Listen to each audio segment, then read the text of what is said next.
यह कहानी है हरियाणा की बेटी मनीषा की।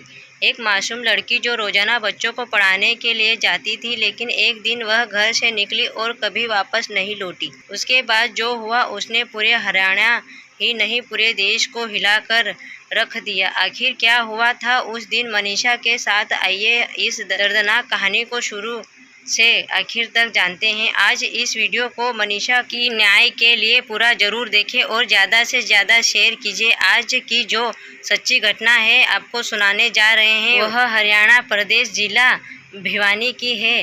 भिवानी जिले में एक गांव पड़ता है डाडी लक्ष्मण।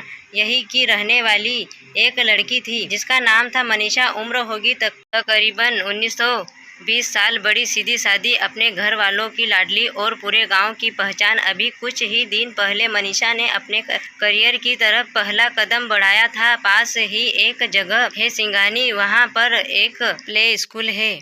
उसी स्कूल में उसने टीचर की नौकरी ज्वाइन की थी। रोज सुबह ठीक 8 बजे घर से निकल जाती और स्कूल में पूरे मन से बच्चों को पढ़ाती, उनका ध्यान रखती और शाम को समय से घर वापस आ जाती। लेकिन 11 अगस्त 2025 का दिन अलग था। उस दिन सुबह रोज की तरह स्कूल गई। सब कुछ सामान्य था, मगर लगभग सुबह 11:30 पर उसने अपने पिताजी संजय को किया फोन। बोली, पापा आज थोड़ी देर हो जाएगी, मुझे बीएससी नर्सरी का फॉर्म लेना है और भरना है, आप टेंशन मत लेना। पिता ने भी प्यार से जवाब दिया, कोई बात नहीं बेटा, आराम से आ जाना, कोई दिक्कत नहीं है। यह बातचीत यही खत्म हो जाती है। संजय को जरा भी अंदाजा नहीं था कि सकती है।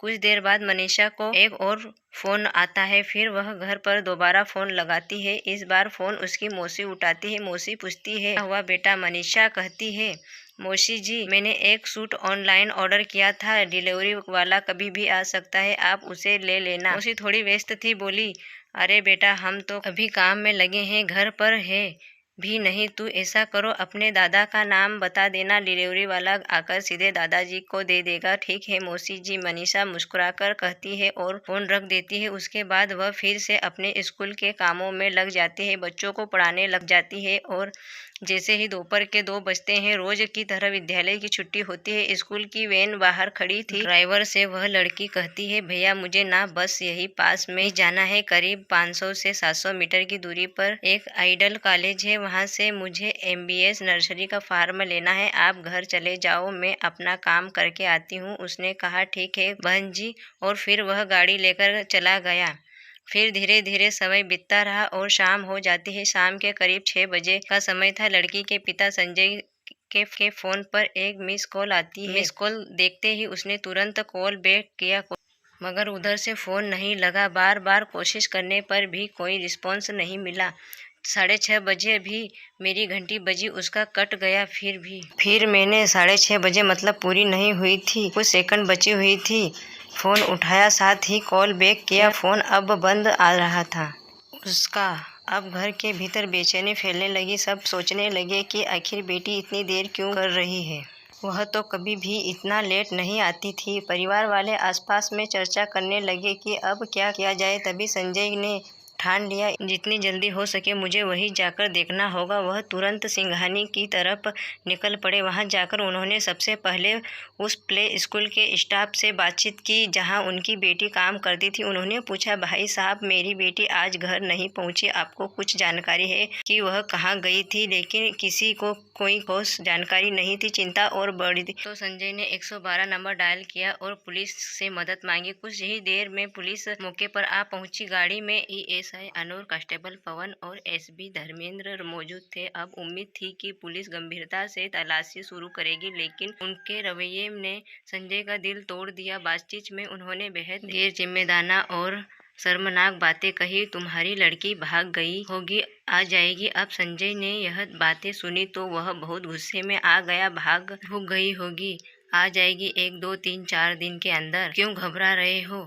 यह बात हो के फिर मैंने बोला, सर आप जिस काम के लिए आए हो उस काम को आप पूरा करें। पर उसने तुरंत रिएक्ट किया, लेकिन क्यों रिएक्शन के बाद भी जहां जहां पुलिस को तलाश करनी थी, जितनी ईमानदारी और शिद्दत से काम करनी चाहिए थे, वहां उन्होंने वैसा नहीं किया। उन्होंने बस थोड़ी ही बहुत औपचारिकताएं निभाई। जब वे लोग आइडियल कॉलेज पहुंचे और वहां के स्टाफ से मिले तो पुलिस वालों का अंदाज देखकर हैरानी हुई। वे वैसे अंदाजी कर रहे थे कि पीठ पर हाथ मार रहे थे और बरसों पुरानी जान पहचान हो। वही दूसरी ओर एक पिता अपनी बेटी को लेकर परेशान था। पुलिस वाला उसके साथ की है और बोला, ठीक है जी, और फिर मिलेंगे। हम वहाँ आ गए। हाँ, ऐसे कंधे पे हाथ मार के बोले, जी कोई नहीं पापा, फिर मिलेंगे जी, घर में बैठ कर मिलेंगे आपसे। ऐसे ऐसे बात हुई उनकी कुछ। आखिरकार रात के लगभग 10 बज गया। तब उन 3 पुलिस वालों ने संजय से कहा, हमने तो अपनी तरफ से पूरी कोशिश कर ली, अब आप एक काम कीजिए, नज़दीकी लोहारू थाने आइए और वहां जाकर एफआईआर दर्ज करवाए। संजय ने फिर अपने पिता से बात की। उनके साथ जो 1-2 साथी थे वो भी कहने लगे कि रात बहुत हो चुकी है, क्यों ना सुबह जाए। फिर भी रात में जितना हो सकता था उन्होंने खुद अपनी तरफ से तलाश करने की कोशिश की। 12 अगस्त 2025 की सुबह करीब 8:30 बजे का समय था। उसी दिन संजय सिंह अपने परिवार से, कुछ चाचा और करीब 1-2 साथियों के साथ थाने पहुंच गया। उन्होंने पुलिस को बताया कि उनकी बेटी लापता हो गई है, गायब हो गई है, लेकिन यह सुनकर भी पुलिस ने फुर्ती नहीं दिखाई। सुबह से शाम हो गई, अब पूरा दिन निकल गया। कब रात से 7 बज गए किसी को पता नहीं चला। संजय को बस थाने में इधर उधर चक्कर कटवाए जाते रहे। आखिरकार देर रात एफआईआर दर्ज की गई। एफआईआर अशोक कुमार ने एफआईआर दर्ज की और जांच की जिम्मेदारी एफआईआर शकुंतला को सौंप दी गई।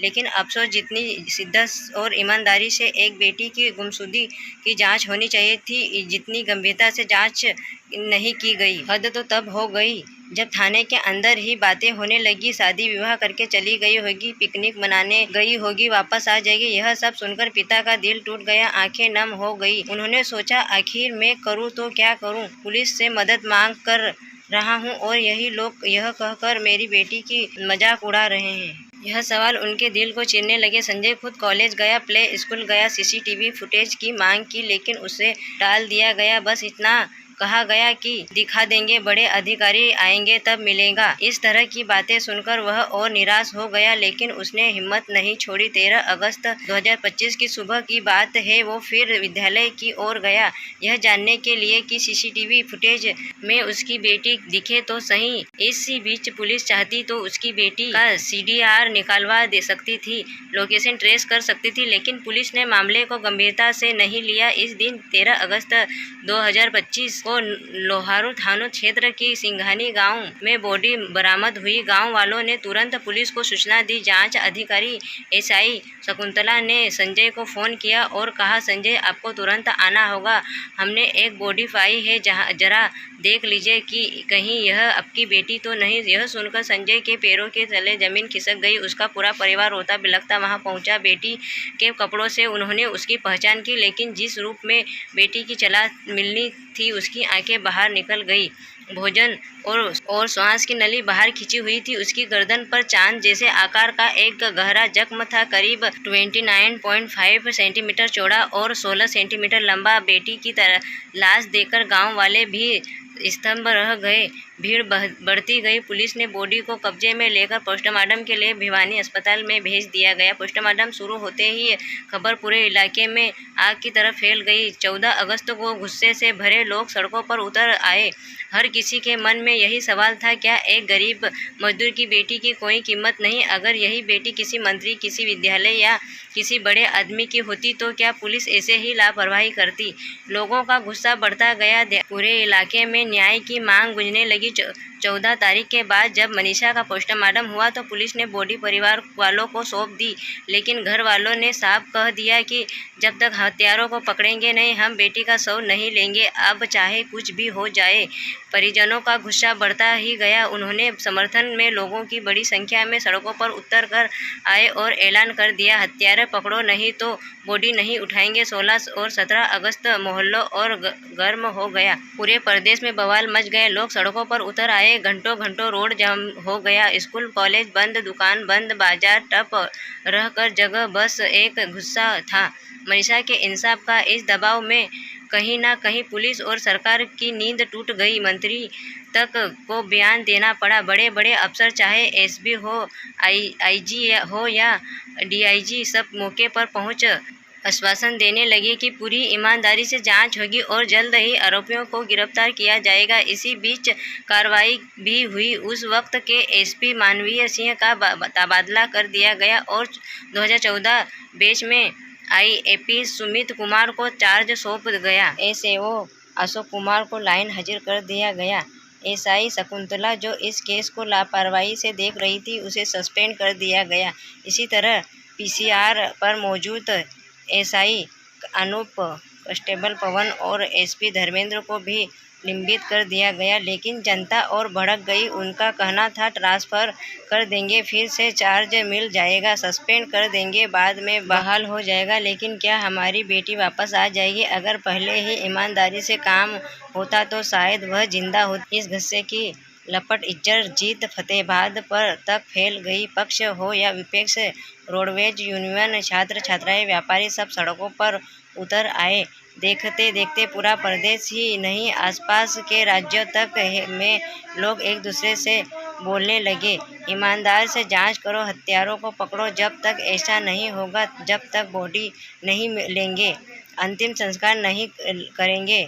पहला पोस्टमार्टम भिवानी जिला अस्पताल में हुआ। पहली पोस्टमार्टम रिपोर्ट आने के बाद गांव का माहौल और भी उथल-पुथल हो गया। डॉक्टरों ने साफ लिखा था, शरीर पर जो गहरे घाव हैं उनमें से ज़्यादातर ऐसे लगते हैं जैसे जानवरों ने नोचा होगा। गले का हथियार के वार के निशान नहीं मिले। लेकिन जैसे ही रिपोर्ट बाहर आई, गांव के लोग भड़क उठे। लोग कहने लगे, इतनी बुरी हालत में लड़की का शव मिला और डॉक्टर कह रहे हैं कि यह जानवरों की वजह से है। अगर यह यौन शोषण और जघन्य अपराध नहीं है तो क्या है? रिपोर्ट में क्या नहीं लिखी गई है? सच को छुपाया गया है। परिवार का गुस्सा भी सातवें आसमान पर था। भीड़ बढ़ने लगी, नारे लगने लगी। दबाव इतना बढ़ा कि सरकार को पीछे हटना पड़ा। आखिरकार फैसला हुआ कि शव का दूसरा पोस्टमार्टम करवाया जाए। शव पीजीआई रोहतक भेजा गया। रोहतक के डॉक्टरों की टीम ने बारीकी से जांच की। रिपोर्ट आई, बलात्कार या यौन हिंसा का कोई सबूत नहीं है। गर्दन और शरीर पर जो चोटें दिख रही है, हथियार से नहीं बल्कि जानवरों के नोचने जैसे है। लेकिन इस बार एक और चौंकाने वाली बात सामने आई। यह घटना यौन शोषण या हिंसा से जुड़ी नहीं है, बल्कि मौत का कारण हानिकारक दवा का सेवन बताया गया। यह रिपोर्ट आते ही गांव में और बड़ी हलचल मच गई। गांव वाले यह मानने को तैयार ही नहीं थे कि उनके साथ। उसके बाद जब मामला लगातार बढ़ता चला गया तो 18 अगस्त 2025 की दोपहर के आसपास सोशल मीडिया पर एक पत्र बहुत तेजी से वायरल होने लगा। हालांकि इससे एक दिन पहले डॉग स्क्वाड और पुलिस की टीम ने नहर के आसपास का पूरा इलाका जहां से बॉडी मिली थी छान मारा था। हर जगह पड़ताल हुई, लेकिन कोई ठोस सबूत नहीं मिला। कहा जा रहा था कि कुछ सबूत छुपाने की भी कोशिश की हुई, लेकिन कहीं अहम सुराग ऐसे थे ही नहीं जिन्हें आसानी से जुटाया जा सके। 18 अगस्त को जब सोशल मीडिया पर वो पत्र वायरल हुआ, पत्र में लिखा था, सॉरी मम्मी पापा, मेरी वजह से आप दोनों को तकलीफ में नहीं देख सकती। आपने मेरे लिए बहुत कुछ किया। मैं कभी गलत नहीं थी और नहीं कभी गलत काम किया। बस मैंने आपके सपने पूरे करना चाहती थी। मैं MBA नर्सरी कर रही थी क्योंकि नर्सरी क्रैक करने के नर्सरी ऑफिस बनना चाहती थी ताकि आप दोनों का सपना पूरा कर सकूं। लेकिन मैं आप दोनों पर बोझ नहीं बन सकती। अगर मैंने आपको कभी दुख दिया हो तो मुझे माफ़ कर दीजिएगा। आप दुनिया के सबसे अच्छे माता पिता हो। मुझे ज़िंदगी देने के लिए धन्यवाद। आपने मुझे राजकुमारी की तरह पाला। प्लीज़ कोई हो तो मेरे पेरेंट्स का ख्याल रखना। ऐसा पत्र सोशल मीडिया पर वायरल हुआ। लेकिन यह पत्र असली है या नकली, इस पर अब भी सवाल खड़े थे। सबसे बड़ा सवाल लोगों के मन में यही था कि अगर यह सचमुच मनीषा ने अपने माता पिता के लिए लिखी थी तो उसने अंग्रेजी में क्यों लिखी, जबकि उसके माता पिता को अंग्रेजी पढ़नी आती नहीं। अब बड़ा सवाल यह है कि पुलिस इस मामले को कहीं पलटने या शांत करने की कोशिश में तो नहीं है, क्योंकि मनीषा की तलाश 13 अगस्त को मिली थी और अचानक 5 दिन बाद यह पत्र कहां से आ गया। अगर पहले से मिला था तो पुलिस ने शुरुआत में इसका खुलासा क्यों नहीं किया। इसके अलावा मनीषा 11 अगस्त को लापता हुई थी और 13 अगस्त को बॉडी मिली। सवाल यह भी है कि अगर शव 2 दिन तक खेत में पड़ा रहा तो उस दौरान किसी की नज़र क्यों नहीं पड़ी, क्योंकि वह जगह एक आम आदमी का रास्ता था और वहां से कई लोग आते जाते रहते थे। लाश पर गले में गहरे जख्म के निशान भी मिले। इस बीच इस केस में एसपी ट्रांसफर हुआ और कई पुलिस वाले सस्पेंड हुए। अगर यह पत्र शुरू से पुलिस वालों के पास था तो उन्होंने शुरू में ही सार्वजनिक क्यों नहीं किया। 4 दिन से मामला राजनीतिक रंग ले रहा था। विपक्ष के नेता धरने पर बैठ रहे थे। ऐसे में पुलिस ने पहले ही यह स्थिति साफ क्यों नहीं की। परिवार और जनता की लगातार मांग के बाद सरकार ने इस मामले को जांच सीबीआई को सौंप दिया और आगे देखना होगा कि जांच में क्या नए खुलासे सामने आते हैं। अगर आपने अभी तक इस वीडियो को लाइक और चैनल को सब्सक्राइब नहीं किया तो मेरे चैनल को सब्सक्राइब जरूर कर लीजिएगा। धन्यवाद।